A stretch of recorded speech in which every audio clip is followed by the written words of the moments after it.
এটাই আসলে pressure cooker সার্থকতা। এদিকে আসলে আমার মনে হচ্ছিল যে দর্শককে আমি এবার নতুন কিছু দেই, কারণ দর্শককে আমি তুফান দিয়েছি, তাণ্ডব দিয়েছি, সুরঙ্গ দিয়েছি, এবার আমি নতুন কিছু দেই। আমাকে বলছিল যে না, দর্শক ডিফারেন্ট কিছু পছন্দ করবে না, তারা ফরম্যাটি জিনিস পছন্দ করে, বাট দর্শক দেখিয়ে দিল তারা ভালো গল্প দেখতে চায়, তারা নতুন কিছু দেখতে চায়, যেটারই ফল আমরা পাচ্ছি। প্রেশার কুকারে যে 3 নাম্বার দিন যেভাবে মানুষ সিনেমা দেখে বের হয়ে বলছে প্রেশার কুকারের কথা, আমরা আসলে আবেগ আপ্লুত হয়ে যাচ্ছি। এবং আজকের টিকিট নাই, কালকের টিকিট নাই।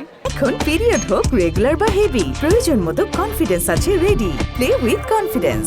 এবং এমন একটা ছবি যেখানে অনেক বড় সুপারস্টার নাই, অনেক বড় স্টার নাই, কিন্তু তারপরেও একটা গল্প জুড়ে এই ছবিটা কিন্তু মানুষের মুখে মুখে চলে যাচ্ছে। এটাই আসলে প্রেশার কুকারের সার্থকতা। এদিকে আসলে তো যাই হোক, আমার সব পুরনো মানুষের চলে আসছে, তার সাথে আড্ডা মারি। আজকে আমার কাছে ঈদের দিন, আমি গ্রিন পরে আসছি, আর আমার সিনেমাটা লেগে গেছে আজকে, তো ওই জন্য আমি খুব খুশি। আপনারা সবাই দোয়া করবেন। আর আরেকটা কথা বলতে চাই, আমাদের সিনেমাটা মেন মার্কেটিং করছে অডিয়েন্স, যেটা পরাণে করেছিল। তো অডিয়েন্স যখন যে সিনেমা মনে নিয়ে নেয়, সেই সিনেমাকে আটকাতে পারে না।